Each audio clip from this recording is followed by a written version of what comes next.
Sinuspindi ni Pangulong Bongbong Marcos ang pag-aangkat ng bigas ng 60 araw simula September 1. Layo nitong protektahan ang mga magsasaka ngayong panahon ng anihan.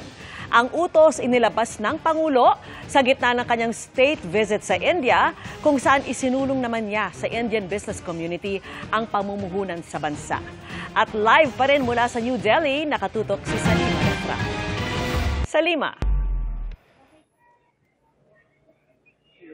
Vicky, namaskar dyan sa inyo sa Pilipinas. Mag-aalas 5 na nga ng hapon dito sa New Delhi. At sa gitna nga ng kanyang state visit, sinuspinde ni Pangulong Bongbong Marcos ang importasyon ng bigas. Habang narito sa India, pinulong ni Pangulong Bongbong Marcos ang kanyang gabinete. At dito dinesisyon ng isuspinde ang pag-aangkat ng bigas ng 60 araw. Magsisimula ito sa September 1. Inirekomenda ito ng Department of Agriculture dahil mataas ang stock ng local rice ngayong parating na ang panahon ng anihan. Ang inaalala po ng Pangulo ay ang interest ng ating mga magsasaka. So kailangan isuspend po ito dahil po maganda po ang ani ng ating mga farmers para hindi po maapektuhan ang presyo nito at hindi maabuso ng ibang mga shrewd traders.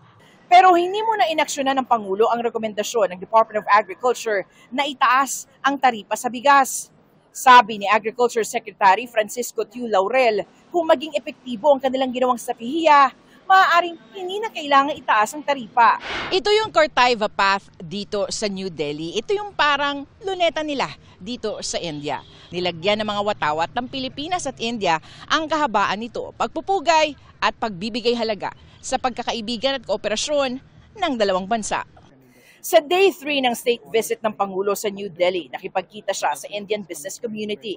Bukod sa paghihikayat ng pamumuhunan sa Pilipinas, sinabi rin ng Pangulo na pinirmahan na ang terms of reference sa mga negosasyon para sa India-Philippines Preferential Trade Agreement. Dito, magiging mas malawak at mas malaya ang market access ng dalawang bansa. As two of the world's most promising emerging markets, the Philippines and India view the PTA as a strategic platform to harness our shared strengths and elevate our economic partnership. India would be assisting the Philippines towards development of a sovereign data cloud through a pilot project. We are also exploring cooperation for the linking of payment systems. We'll be talking in terms of helping with launching Philippine satellites. There is also a discussion ongoing in terms of supporting large infrastructure projects in the Philippines. There was a focused discussion on cooperation in the field of healthcare, particularly India's strengths in pharmaceuticals, traditional medicine. Sa inihandang dinner banquet ni Indian President Draupadi Murmu, sinabi ni Pangulong Marcos na higit sa kanilang inaasahan ang mga nakamit sa ilang araw pa lang na state visit sa India. This has been one of my most productive and constructive visits that I have ever had.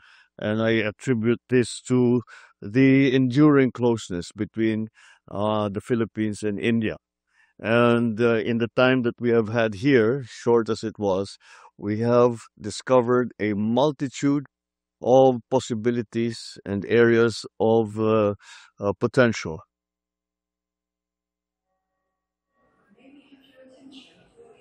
Vicky, ngayong gabi nga ay inaantabayanan o inaabangan yung foreign policy address ng Pangulong Marcos doon sa Observer Research Foundation. Isa yung respetadong think tank dito sa India na nagsasaliksik at nagbibigay ng mga rekomendasyon sa mga policy maker. Huling araw na ito ng Pangulong Marcos dito sa New Delhi dahil bukas lilipad siya patungo ng Bengaluru kung saan nga itutuloy ang kanyang state visit.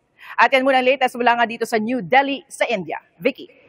Maraming salamat sa iyo, Salima Refran.